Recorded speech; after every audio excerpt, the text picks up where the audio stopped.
जब मैदान बदर में दोनों लश्कर आमने सामने थे तो मोहम्मद सल्लल्लाहु अलैहि वसल्लम ने सहाबा रज़ी अल्लाह अन्हुम के दिलों में जिहाद का जोश पैदा करने के लिए फरमाया, ऐ मुसलमानों, उस जन्नत की तरफ बढ़ो जिसकी चौड़ाई आसमान और जमीन के बराबर है। ये अल्फाज सुनकर एक नौजवान सहाबी के दिल में अजीब जज्बा पैदा हुआ।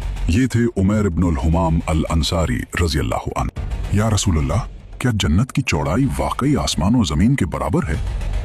रसूलुल्लाह सल्लल्लाहु अलैहि वसल्लम ने फरमाया, हाँ बेशक।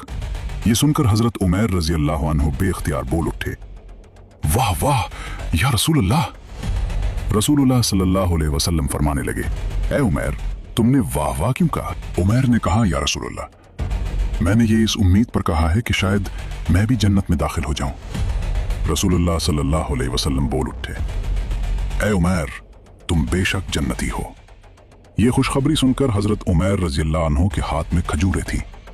कहने लगे, अगर मैं इन खजूरों को खत्म होने तक जिंदा रहा तो ये तो बहुत लंबी जिंदगी हो जाएगी। फिर वो फौरन तलवार लेकर कुफ्फार के लश्कर पर टूट पड़े और बेमिसाल बहादुरी के साथ लड़ते हुए आखिरकार शहादत का अजीम मकाम हासिल कर लिया। मैदान बदर में अचानक कुरैश की सफों में से एक जंगजू आगे बढ़ा। वो सईद बिन अलास का बेटा उबैद था। उसके बदन पर सर से पांव तक लोहे का मजबूत लिबास था और हथियारों से लैस होकर वो गुरूर से इस्लामी लश्कर को ललकारने लगा। ये मगरूर ललकार सुनकर हजरत जुबैर बिन अल-अव्वाम रज़ी अल्लाह अन्हु, जो हुजूर सल्लल्लाहु अलैहि वसल्लम के फूफीजाद भाई थे, जोश में आ गए। वो अपनी बर्छी हाथ में लेकर मैदान में उतरे। हजरत जुबैर रज़ी अल्लाह अन्हु ने गौर से देखा तो मालूम हुआ कि इस जंगजू के पूरे जिस्म पर लोहे की जरा है, सिर्फ आंखें खुली हैं। इसी लम्हे हजरत जुबैर रज़ी अल्लाह अन्हु ने निशाना बांधा और पूरी कुव्वत के साथ बर्छी उसकी आंख पर मारी।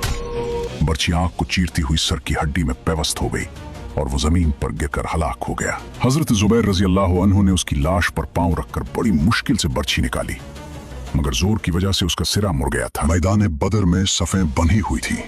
हजरत अब्दुर्रहमान बिन औफ रज़ी अल्लाह अन्हु सफ में खड़े थे कि अचानक उनके दाएं और बाएं दो कम उम्र लड़के आकर खड़े हो गए। उनमें से एक ने आहिस्ता से पूछा, चचा जान, क्या आप अबू जहल को पहचानते हैं? क्यों भतीजे, तुम्हें अबू जहल से क्या काम है? नौजवान ने पुरजोश लहजे में कहा, मैंने अल्लाह से अहद किया है कि अगर मुझे अबू जहल नजर आ गया तो या तो मैं उसे कत्ल कर दूंगा या उसी कोशिश में अपनी जान दे दूंगा, क्योंकि वो रसूलुल्लाह सल्लल्लाहु अलैहि वसल्लम का सबसे बड़ा दुश्मन है। हजरत अब्दुर्रहमान रज़ी अल्लाह अन्हु अभी इस बात पर हैरान ही थे कि दूसरे नौजवान ने भी यही इरादा जाहिर कर दिया। इसी दौरान अबू जहल तलवार घुमाता हुआ मैदान में नजर आया। हजरत अब्दुर्रहमान रज़ी अल्लाह अन्हु ने इशारे से दोनों को बताया, वो रहा अबू जहल। वो दोनों नौजवान बाज की तरह अपने शिकार पर झपटे, तलवारों के वार पर वार किए, यहां तक कि अबू जहल जमीन पर गिर पड़ा। ये दोनों बहादुर नौजवान हजरत मुआज रज़ी अल्लाह अन्हु और हजरत मुअव्वज़ रज़ी अल्लाह अन्हु थे। और इसी तरह इस्लाम के सबसे बड़े दुश्मन अबू जहल का गुरूर बदर के मैदान में खाक में मिल गया। जंगे बदर के मैदान में अबू जहल शदीद जख्मी होकर जमीन पर गिर चुका था। इसी दौरान उसका बेटा इक्रमा गुस्से से भरकर मैदान में आया और हजरत मुआज रज़ी अल्लाह अन्हु पर पीछे से हमला कर दिया। तलवार के उस वार से हजरत मुआज रज़ी अल्लाह अन्हु का बाजू बुरी तरह जख्मी हो गया और हाथ लिटकने लगा। लेकिन हैरत की बात यह थी कि उस शदीद जख्म के बावजूद हजरत मुआज रज़ी अल्लाह अन्हु मैदान से पीछे नहीं हटे। दूसरी तरफ कुछ देर बाद हजरत अब्दुल्ला बिन मसूद रज़ी अल्लाह अन्हु मैदान में अबू जहल के पास पहुंचे। अबू जहल अभी तक जख्मी हालत में पड़ा था। हजरत अब्दुल्ला बिन मसूद रज़ी अल्लाह अन्हु ने उसे पहचान कर फरमाया, क्या तू ही अबू जहल है? मगर तकब्बुर में डूबा अबू जहल आखिरी लम्हों में भी गुरूर से बोला, मेरा कत्ल हो जाना कोई बड़ी बात नहीं, एक आदमी ही तो अपनी कौम के हाथों मारा गया है। यूं बद्र के मैदान में वो शख्स अंजाम को पहुंचा जो परसों तक इस्लाम और रसूल खुदा सल्लल्लाहु अलैहि वसल्लम की दुश्मनी में पेश रहा था। जंग खत्म हो जाने के बाद हुजूर अलैहिस्सलाम हजरत अब्दुल्ला बिन मसूद को साथ लेकर जब अबू जहल की लाश के पास से गुजरे तो लाश की तरफ इशारा करके फरमाया कि अबू जहल इस जमाने का फिरौन है। फिर अब्दुल्ला बिन मसूद ने अबू जहल का सर काट कर ताजदार दो आलम सल्लल्लाहु अलैहि वसल्लम के कदमों पर डाल दिया। जंगे बद्र के मैदान में कुफ्फार और मुसलमानों के लश्कर आमने सामने आ चुके। इसी मैदान में कुरैश का एक बड़ा सरदार उमैया बिन खलफ भी मौजूद था, जो रसूल अकराम सल्लल्लाहु अलैहि वसल्लम का सख्त दुश्मन था। जब जंग शिद्दत इख्तियार कर गई और दोनों लश्कर गित्थम गत्था हो गए तो उमैया बिन खलफ घबराकर हजरत अब्दुर्रहमान बिन औफ रज़ी अल्लाह अन्हु के पास आ गया। पुराने ताल्लुक की वजह से वो उनसे लिपट गया और कहने लगा कि मेरी जान बचा लीजिए। हजरत अब्दुर्रहमान बिन औफ रजी अल्लाह अन्हु को इस पर तरस आ गया और वो उसे मैदान से बचाकर निकालने की कोशिश करने लगे। उसी दौरान हजरत बिलाल रजी अल्लाह अन्हु की नजर उस पर पड़ गई। ये वही उमैया बिन खलफ था जिसने मक्का में हजरत बिलाल रजी अल्लाह अन्हु को इस्लाम कबूल करने पर बेहद जुल्म और सितम का निशाना बनाया था। हजरत बिलाल रजी अल्लाह अन्हु ने उसे देखते ही बुलंद आवाज में अंसार को पुकारा। बस फिर क्या था, अंसार के मुजाहिदीन तेजी से उसकी तरफ पड़े। हजरत अब्दुर्रहमान बिन औफ रजी अल्लाह अन्हु ने उमैया से कहा कि जमीन पर लेट जाओ। वो फौरन जमीन पर लेट गया और हजरत अब्दुर्रहमान बिन औफ रजी अल्लाह अन्हु उसे बचाने के लिए उसके ऊपर झुक गए। लेकिन जंग के हंगामे में अंसार के मुजाहिदीन ने चारों तरफ से हमला किया और इसी मैदान बदर में उमैया बिन खलफ अपने अंजाम को पहुंच गया। यूं वो शख्स जो कभी मुसलमानों पर जुल्म ढाता था, आखिरकार बदर के मैदान में अपनी सरकशी का अंजाम दे गया। जंगे बदर का मैदान अपने उरूज पर था। मुसलमान तादाद में कम थे मगर उनके दिल ईमान और यकीन से भरे हुए थे। इसी लम्हे अल्लाह ताला की मदद नाजिल हुई। आसमान से फरिश्तों की फौज मुसलमानों की मदद के लिए उतारी गई। सबसे पहले 1000 फरिश्ते नाजिल हुए, फिर अल्लाह के हुक्म से उनकी तादाद 3000 हो गई और फिर 5000 फरिश्तों की मदद मुसलमानों के साथ शामिल हो गई। जब मैदान बदर में जंग पूरी शिद्दत इख्तियार कर गई तो फरिश्ते किसी को नजर नहीं आते थे, लेकिन उनके वॉर के असरात वाज़े दिखाई देते। किसी काफिर के चेहरे और नाक पर कोड़ों के निशान नजर आते थे और कहीं बगैर किसी इंसानी वार के दुश्मन अचानक जमीन पर गिरता दिखाई देता था। ये सब अल्लाह की गैबी मदद थी और आसमान से आने वाली फरिश्तों की फौज के कारनामे थे जिन्होंने बदर के मैदान में मुसलमानों की मदद की। जंग बदर का रुख अब मुकम्मल तौर पर बदल चुका था। कुरैश के बड़े बड़े सरदार एक एक करके मैदान में गिरते जा रहे थे। जब उक़बा, शेबा, अबू जहल और दूसरे नामवर सरदार मारे गए तो कुफ्फार मक्का के हौसले टूट गए। उनकी सफ़ें बिखर गईं और मैदान बदर में भगदड़ मच गई। बिलाखिर कुफ्फार ने हथियार डाल दिए और बहुत से लोग मैदान छोड़कर भागने लगे। मुसलमानों ने कई लोगों को कैदी बना लिया। इस जंग में कुफ्फार के 70 आदमी मारे गए और 70 आदमी कैदी बना लिए गए। बाकी लोग अपना सामान छोड़कर जान बचाकर फरार हो गए। शिकस्त कुरैश के लिए बहुत भारी साबित हुई। उनके बड़े बड़े सरदार जो बहादुरी और जंगी महारत में मशहूर थे, मैदान बदर में हमेशा के लिए खत्म हो गए। इनमें उत्तबा, शीबा, अबू जहल, अबुल बुख्तरी, जमा, आस बिन हिशाम, उमैया बिन खलफ, मुंबा बिन अल हज्जाज, उक़बा बिन अबी मुयत और नजर बिन अल हारिस जैसे नामवर सरदार शामिल थे। जंग बदर में कल 14 मुसलमान शहादत से सरफराज हुए, जिनमें से 6 मुहाजिर, 8 अंसार थे। इन शुहदाए बदर में से 13 हजरात तो मैदान बदर ही में मदफून हुए, मगर हजरत उबैदा बिन हारिस रजी अल्लाह अन्हु ने चूंकि बदर से वापसी पर मंजिल सफरा में वफात पाई, इसलिए उनकी कब्र शरीफ मंजिल सफरा में है। हुजूर अकरम सल्लल्लाहु अलैहि वसल्लम का हमेशा ये तर्ज अमल रहा कि जहां कभी कोई लाश नजर आती थी, आप बदर में उसको दफन करवा देते थे। लेकिन जंग बदर में कत्ल होने वाले कुफ्फार चूंकि तादाद में बहुत ज्यादा थे, सबको अलग अलग दफन करना एक दुश्वार काम था। इसलिए तमाम लाशों को आपने बदर के एक गड्ढे में डाल देने का हुक्म फरमाया। चुनाचे सहाबा किराम ने तमाम लाशों को घसीट घसीट कर गड्ढे में डाल दिया। उमैया बिन खलफ की लाश फूल गई थी।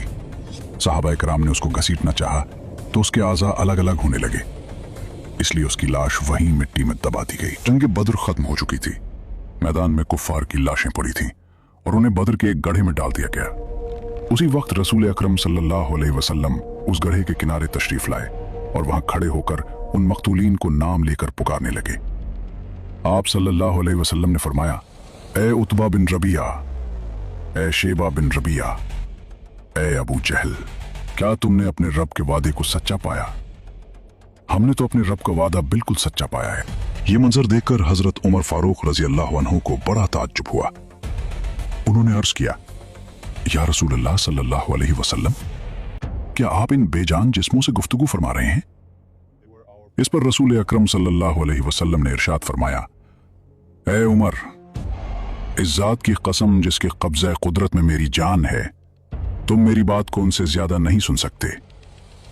फर्क सिर्फ यह है कि ये जवाब नहीं दे सकते। फतह के बाद 3 दिन तक हुजूर सल्लल्लाहु अलैहि वसल्लम ने बदर में क़याम फरमाया।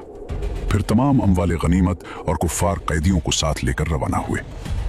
जब वादी सफरा में पहुंचे तो अमवाले गनीमत को मुजाहिदीन के दरमियान तकसीम फरमाया। जंग बदर के मौके पर एक अहम वाकया ये भी पेश आया।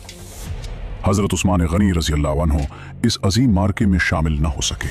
इसकी वजह यह थी कि रसूल अकरम सल्लल्लाहु अलैहि वसल्लम की साहबजादी हजरत बीबी रुक़िया रजी अल्लाह अन्हा उस वक्त शदीद बीमार थीं। रसूल अकरम सल्लल्लाहु अलैहि वसल्लम ने हजरत उस्मान गनी रजी अल्लाह अन्हु को हुक्म फरमाया कि वो मदीना में ही रहकर अपनी ज़ौजा की तैमारदारी करें। चुनांचे हजरत उस्मान रजी अल्लाह अन्हु इताअत रसूल सल्लल्लाहु अलैहि वसल्लम में मदीना ही में मुकीम रहे और जंग बदर में शरीक न हो सके।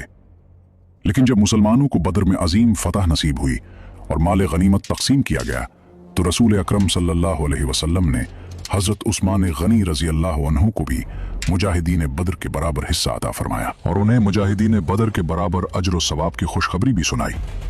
इसी वजह से हजरत उस्मान गनी रजी अल्लाह अन्हु को भी असहाब बदर की फहरिस्त में शुमार किया जाता है। जंग बदर में अजीम फतह के बाद रसूल अकरम सल्लल्लाहु अलैहि वसल्लम ने एक अहम फैसला फरमाया। आप सल्लल्लाहु अलैहि वसल्लम ने हजरत ज़ैद बिन हारिसा रजी अल्लाह अन्हु को हुक्म दिया कि वो मदीना जाकर उस अजीम कामयाबी की खुशखबरी पहुंचाएं। चुनाचे हजरत ज़ैद बिन हारिसा रजी अल्लाह अन्हु तेजी से मदीना की तरफ रवाना हुए और वहां पहुंचकर अहले मदीना को बताया कि अल्लाह ताला ने मुसलमानों को बद्र के मैदान में शानदार फतह अता फरमाई है। ये खबर सुनते ही पूरा मदीना खुशी और मुसर्रत से झूम उठा। अहले मदीना बेकरारी से रसूल अकरम सल्लल्लाहु अलैहि वसल्लम की तशरीफ आवरी का इंतजार करने लगे और जब ये खबर पहुंची कि रसूल अकरम सल्लल्लाहु अलैहि वसल्लम मदीना की तरफ तशरीफ आ रहे हैं तो अहले मदीना जोश व खरोश के साथ शहर से बाहर निकल आए और मकाम रूहा पर पहुंचकर रसूल अकरम सल्लल्लाहु अलैहि वसल्लम का पुरजोश इस्तकबाल किया। जंग बदर के बाद जब कैदियों को मदीना लाया गया तो उन्हें देखने के लिए लोगों का बहुत बड़ा मजमा जमा हो गया। लोग हैरत और गुफ्तगू के साथ उन कैदियों को देखते और आपस में बातें करते रहे। इसी दौरान रसूल अकरम सल्लल्लाहु अलैहि वसल्लम की ज़ौज मोहतरमा हजरत बीबी सौदा रजी अल्लाह अन्हा भी उन कैदियों को देखने के लिए तशरीफ लाए। जब उन्होंने देखा कि इन कैदियों में उनके करीबी रिश्तेदार सुहेल भी मौजूद हैं तो बेसाख्ता बोल उठी, ऐ सुहेल, तुमने भी औरतों की तरह बेड़ियां पहन ली हैं। तुमसे ये ना हो सका कि बहादुर मर्दों की तरह लड़ते हुए कत्ल हो जाते। लेकिन उसके बाद रसूल अकरम सल्लल्लाहु अलैहि वसल्लम ने उन कैदियों के बारे में एक अजीम मिसाल कायम फरमाई। आप सल्लल्लाहु अलैहि वसल्लम ने इन कैदियों को सहाबा किराम में तकसीम कर दिया और वाज़ेह हुक्म दिया कि इन कैदियों के साथ नरमी और अच्छा सलूक किया जाए। चुनाचे 2-2 और 4-4 कैदी सहाबा के घरों में ठहराए गए। सहाबा किराम ने उनके साथ ऐसा हुस्न सलूक किया कि उन्हें गोश्त और रोटी जैसा बेहतरीन खाना पेश करते और खुद खजूरों पर गुजारा कर लेते। यूं दुनिया ने पहली बार देखा कि इस्लाम ने दुश्मनों के कैदियों के साथ भी इंसानियत, रहम और इंसाफ का दर्स दिया। जंग बदर के बाद जब कैदियों का मामला सामने आया तो उन कैदियों में एक नाम ऐसा भी था जिसने रसूल अकरम सल्लल्लाहु अलैहि वसल्लम के दिल को गहरे तौर पर मुतासिर कर दिया। ये थे अबुल आस बिन अर्रबी, जो रसूल अकरम सल्लल्लाहु अलैहि वसल्लम की साहबजादी हजरत ज़ैनब रजी अल्लाह अन्हा के शौहर थे। जब फिदिया का मामला आया तो हजरत ज़ैनब रजी अल्लाह अन्हा ने भी अपने शौहर की रिहाई के लिए एक खास चीज भेजी। वो क्या चीज थी और उसे देखकर रसूल अकरम सल्लल्लाहु अलैहि वसल्लम क्यों जज्बाती हो गए, ये दिल को छू लेने वाला वाकया हम आपको अगले एपिसोड में बताएंगे। अगर आप